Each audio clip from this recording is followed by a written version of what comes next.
much for joining me here live on TalkShoe.com. If you're not watching me live, you're probably listening to me now on Blip or on YouTube on my YouTube channel. And once again, thank you for listening to me back here once again, here live on the Duke CP. Anyway, I got some good news for you. First off, my classes are done. And I passed them. Huzzah! Oh, yeah, I am in a great mood today, and I am in a great mood. And, well, then again, I looked at the new wrestling news and what have you, and, well, I got depressed again. Anyway, let's get off the first way, because I already talked this about on YouTube. I'm going to talk about this, about Monday Night Raw going 3 hours. Also tonight, I will be also going to be doing my Over the Limt previews as well, if, that sort of thing. And if they have a change of schedule, who's going to win or not, I will do an update video of that on YouTube after this whole thing is uploaded. And I'll try to get my WrestleMania review up as well. My WrestleMania 28 review, which is going to be up soon. So don't worry, you little pretty heads, because it will be up and you will like it. And as well as because I know when I do my reviews, I know people always like them. And, well, I know I'm writing most of these things. Anyway, let's get to the nitty-gritty, folks. Let's get to one of the things that have been you've been talking about. It is the WWE has now gone to Monday Night Raw, and it's been announced it's going to be starting July 23rd, 2012. The USA Network will be adding a third hour to Monday Night Raw, and it is permanent. Now, ladies and gentlemen, this is going to be a very interesting journey. Now, I'm going to say the reason why this is going to be interesting is because we've seen this dance before over happening in WCW, and, well, I got to say, WCW failed at this, and it failed epically. And the reason why it failed is that, honestly, no one's going to sit there and watch something for 3 hours for free. 3-hour programming is very tricky to pull off. I mean, doing it once or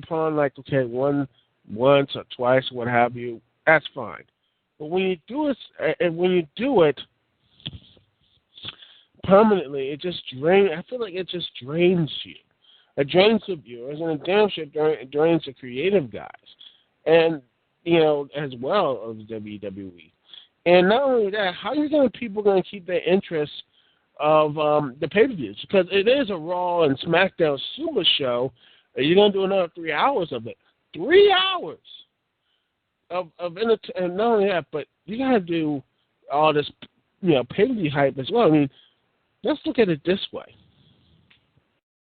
You have this thing that's going to happen in July. It's going to be 3 hours of Monday Night Raw, the Raw Super Show, Raw and SmackDown. Then you have Superstars. Then you have NXT. That's 2 hours of content right there. Then you have SmackDown. You add all that up, that's 7 hours of WWE program, and that's not counting all the other little things out there. That's not counting FCW if you watch FCW, or if you want to do the pay-per-views, which usually last 2 hours or 2 to 3 hours. In total, that's 10 hours of WWE. For a week, that's basically 9 to 10 hours of the WWE entertaining us. And trust me, they are spread too thin. To me, they're already spread too thin as it is.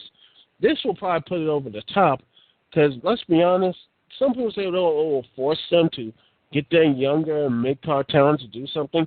I always say this, you know what? Quite honestly, they can't do that now with 2 hours. I honestly think 2 hours is a great way to put your young talent and put people on the main show and put features on there. I mean, I've seen Raw has done this before.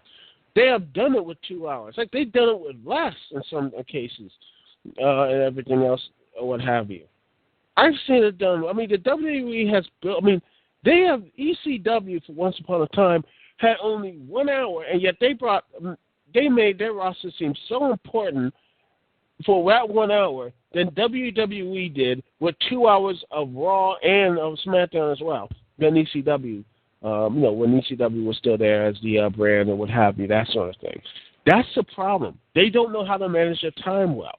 And this thing is going to bite them in the butt. And my personal opinion, I could be wrong. This could be the biggest thing out there. They're going to have more talent, more time. Everything else, it could be all sunshine, rainbows, and lollipops. But I don't believe that. I think it's going to be a mistake, and I think most people will agree with me. And I think it is going to be one. Anyway, that's my thoughts about that. I will be taking a small commercial break. Not commercial. I'm taking a small music break. And I will be right back, and I'll be talking about Over the Limit, and I'll be talking about who is going to win and who's going to lose and all the cards and everything else. Anyway, thank you very much for listening here. This is the Dukect Lounge.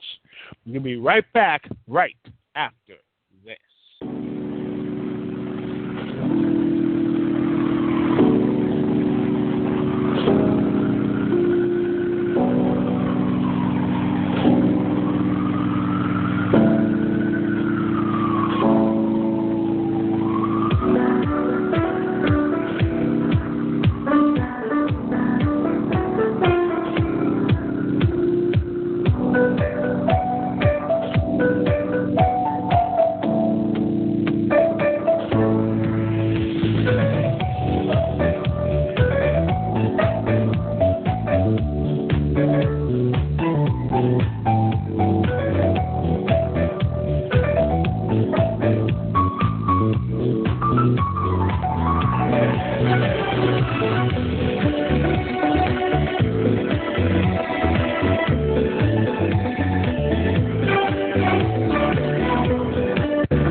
Back, ladies and gentlemen, here on the Dukect Lounge. The phone number is 724-444-7444. Once again, the number is 724-444-7444. And the call ID to connect to me is Dukect is 92417. Once again, the number is 92417. Now, ladies and gentlemen, we're going to be looking at the next WWE pay-per-view. Speaking of pay-per-views, we're going to be looking at the WWE pay-per-view Over the Limit. Now, we're going to say this. This card looks, I'm going to be honest with you, it needs some work. And I'm going to say this right now. As much as I think there are some good matches here, there are some good matches here, and some not so good matches. And I just see it just feels like, that's the problem. That's going to be a real problem with with this whole thing, is that you have these, this whole thing is, it just feels like it's been rushed, but this is the problem. We have all these pay-per-views that, they're not really thought of. And you don't have, you don't have the really care or the knowledge or anything else but to really build these pay-per-views that we gotta rush instead of just take, time and build all these stuff. We need time to build these stories. We need time to do this stuff. Then when you have these pay-per-views, even though there are only 12 pay-per-views this year, as we know, hopefully there's not going to be more 13 or anything else. Hopefully they're going to bring it down to maybe 11 or 10. Personally, I'd say 8 pay-per-views. Or what have you. In fact, I wouldn't mind even 5 pay-per-views at this point, because I think they realize that as well. Can't really get rushing and all that good stuff. This, I think, would be really good. I think it's really good idea. But right now, this pay-per-view is really, the term, lacking. There's only 1, 2, 3, 4, 5 matches. And again, you could count 6, the YouTube Zack Ryder versus Kane, which honestly I have my piece to say there on my WrestleMania review. I'll just say this, that these two guys should have faced at WrestleMania instead of a pre-show, which honestly no one really is going to watch nor care about. Anyway, let's get on with the other people in this pay-per-view. First up is the WWE Tag Team Championship match as Kofi Kingston and R-Truth, the Tag Team Champions, take on Dolph Ziggler and Jack Swagger with Victor Guerrero somewhere in tow. Anyway, I think these two guys will probably be really good. I have the Kofi Kingston and R-Truth retaining here because it'll be way too early for them to lose the belts. We all know they're going to be doing, let's see, I know the Primo Epico, they're going to probably get their tag team title shots soon or what have you. And you have, let's see, that new tag team of, what was her name? The guys, Titus O'Neil and Darren Young. Titus O'Neil and Darren Young, they're going to be down there as well. And you have Santino and Zack Ryder teaming, so I think those two, I think if they really, I think they need to drop the title, give it to Cody Rhodes at this point. But hey, I think this would be a lot better. Better tag team divisions, so that you get a strong tag division. But as it is right now, that'd be really nice to tag division right there. Add more guys, put like Tyler X and Hawkins together. I think these two guys have been doing some stuff. So yeah, I think it's gonna be great. Give them an opportunity. That's all I say. Build up that tag division and make it more interesting, and get some new title belts. Because honestly, just seriously, am I the only one? I know I'm not the only one, but there has to be a reason why those belts. Who decided to go from the old, like the nice classical Raw and SmackDown tag team titles to just pennies? I mean, seriously, I'm sorry. Those two just really suck. They do. Anyway.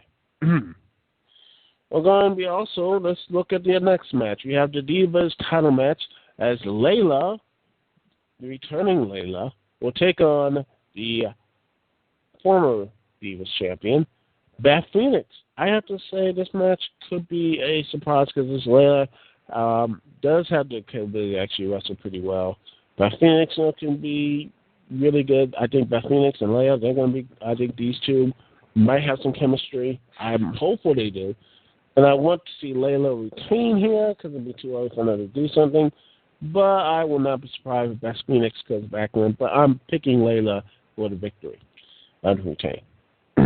Next up is the Fatal 4-Way for the World Heavyweight Championship match as Sheamus takes on Chris Jericho and Alberto Del Rio and the Viper Randy Orton. And, man, I really don't care for anyone in this match besides Jericho and Sheamus. Those are the two guys.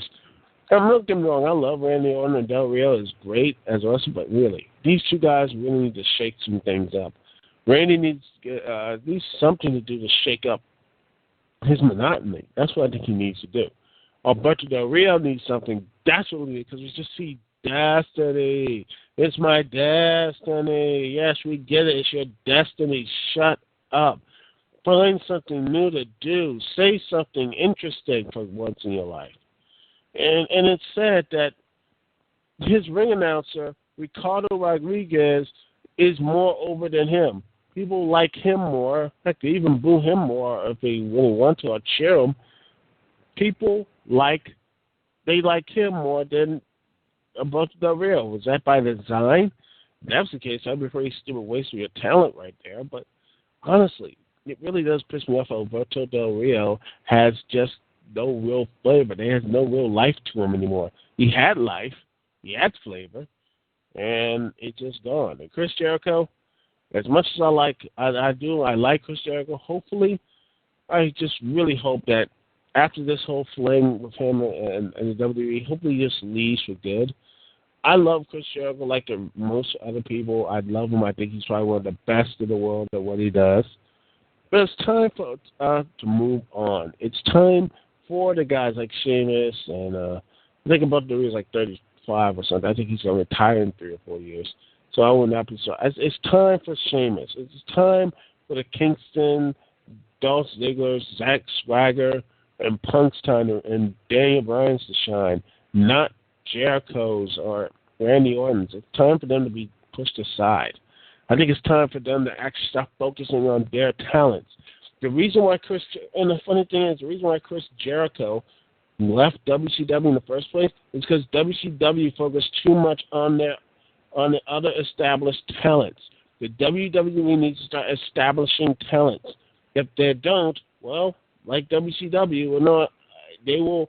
I don't care how much time you feature in the middle mid-card. As long as you keep playing lip service to guys who are not really people who have already been established and what have you, what's the point? What's the point of building these guys up if you're just not going to really feature them or try to make them unique or try not to make them into established names? I mean that's what's because let's be honest, when you look into the future, I see a very bleak vision, and I'm hopeful. This year is a start of a brand new trend because they need new young talents. And now, because WWE has young talent, it is up to the WWE to start pushing them, and it is time for them to start focusing on them as well. Pushing and focusing on. Speaking of CM Punk and Daniel Bryan, it's time for the WWE title match, the WWE Championship match, as CM Punk, the best in the world, and the voice of the voiceless, taking on the man with the one word that can describe him: yes. Yes, yes, yes. The man behind that, yes mania. The man behind Yes Mania, Daniel Bryan. And I look at this and I wonder, how the heck did Daniel Bryan get so over? It's downright, and I never thought this. I never saw most of the stuff in Ring of Honor. I'm going to be here. I saw some of CM Punk stuff, and I thought, okay, he's going to be fine. I think CM Punk will probably be in the Intercontinental Championship a champion. At least he has some unique look of him being straight edge and what have you. But Bryan, I'm sorry. I don't get it. I really don't get how Daniel Bryan got over. I mean, he is a great wrestler. Don't get me wrong, but I think it's downright just insane that how this in the land of just giants and all this, in the land WWE knows as sports entertainment, you have two guys who are basically pro wrestlers or what have you, leading in the WWE Championship match. It's downright crazy. And I guarantee you, if someone told you or me that Daniel Bryan or Bryan Danielson or whatever he's going to call will be main eventing, heck, he actually went to the WrestleMania with the World Heavyweight title. I mean, most people wouldn't have thought about that. Most people would be, at best in the Continental Championship and go back to the Indies saying, yeah, I did this, that, and the other. But no one thought that Daniel Bryan would have this much success in WWE. Maybe only Bryan himself thought he had the success, but I didn't think this was going to happen. I mean, did anyone else thought this was going to happen? I guarantee people say who did, who do, they're lying. They are liars. They're liars. They didn't see this coming. So, honestly, I thought that, because honestly, I think this match is going to be match of the night. Heck, I mean, they touched before and what have you. I think this might be match of the year. If they give it enough time, and I think Punk will retain, I think this will probably be match of the year if they really go full force. And hopefully this is going to be something really special. Anyway, let's talk about now the main event. And yes, the WWE title will not be in the main event. Let's see. Since the Elimination Chamber, ladies and gentlemen. You consider Royal Rumble, because let's be honest, the Royal Rumble takes precedence, and I'll cut that off. But since, you know what, Since the Elimination Chamber, the WWE title has not main evented the pay-per-view. The main event has always been, you get John Cena versus Kane, John Cena versus The Rock, John Cena versus Brock Lesnar, and now Boss versus the face of the WWE, John Laurinaitis versus John Cena. And for all those main events, he's been, 3-1? Yeah, he was 3-1 this year in the main event pay-per-view scene. And it's just, I don't know what's going on. I have no idea why they're doing this. It bothers me. It really does. Because, I mean, it just seems like you're just throwing away your importance of the titles and just saying John Cena is better than your championships. And, yeah, and again, that's what's going to happen. Cena is better than the John Laurinaitis, what have you. No, but John Cena is better than the WWE champion. And basically how it was booked, because nothing really was mentioned about the WWE championship. I mean, heck, the world title had something more going on than the WWE title. But then again, the World Heavyweight Championship, that's not really saying much, because the Fatal 4-Way came out because of, tag team shenanigans, and Randy Orton got kicked in the head with the bro kick, so he gets a title shot. How? I don't know. I have no idea how they staged this. I don't know how. At least see it, Chris Jericho actually pinned the guy, but really, it bothers me. Berto Del Rio, I mean, seriously. It just bothers me. It really does. Anyway, John Laurinaitis, John Cena. And they added the stipulation, if John Laurinaitis loses, he's gone. That's nice. And I hope he loses, but we all know what's going to happen. It's either going to be Big Show interfering on his behalf, or it's going to be Brock Lesnar. I'm leaning towards Brock Lesnar, but yet I'm not really going to be surprised if it's Big Show. Heck, if it's both, and it was all just one giant plan to just screw Cena, which just reeks of Russo, but it just seems that, honestly, this was going to happen. I don't know. I really don't know what was going to happen. I mean, I would love to see Cena win and this whole stupid evil authority go away and just have the board of directors make the matches and such. That sort of thing. No one in Raw and SmackDown, and the focus are on the wrestlers. Remember them, and just no one really talks about Taylor. I mean, that sort of thing. Make Teddy Long the spokesperson for the WWE Board of Directors. So, I don't know. It just bothers me. It bothers me.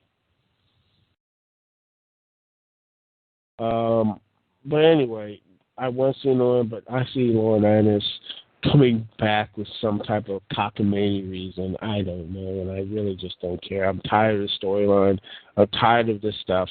I'm really just frustrated because it's just going to break John Laurinaitis, yada.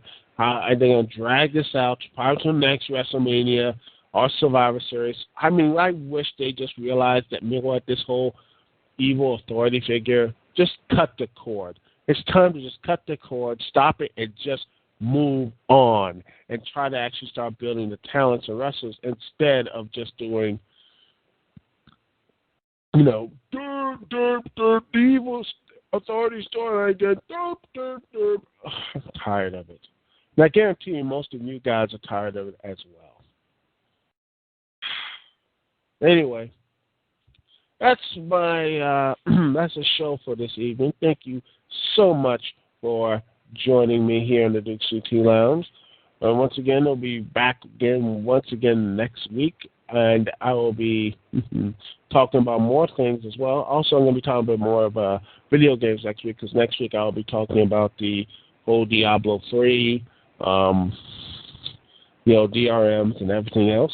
And also, I will be talking about Ring of Honor. Ring of Honor's, problems with online pay-per-views. Because remember, I am a person who ordered online pay-per-views, and most of the time it flicks and covers and all that type of stuff. But it wasn't as bad as in Border Wars. And it does raise the question, who do you think the Ring of Honor, while this approach is good, do you think they need to switch other broadcasting producers or what have you? Well, who's at fault at these bad production values for these Ring of Honor internet broadcasts? Who do they need to sign? What do they have to do to fix it for the upcoming Best in the World? Because last year I ordered Best in the World. It was actually pretty good over at GP, the Fight Night thing and everything else. I liked it. What have you over the other place, GFI, I think. Yeah, they did a really good job, and maybe that Ring of Honor can probably go back up with them, but I think it'd be a better job to do that. Anyway, thank you very much for me talking to you. It's Duke CP here. Peace and love. Peace and love. I will see y'all when I see y'all. Later.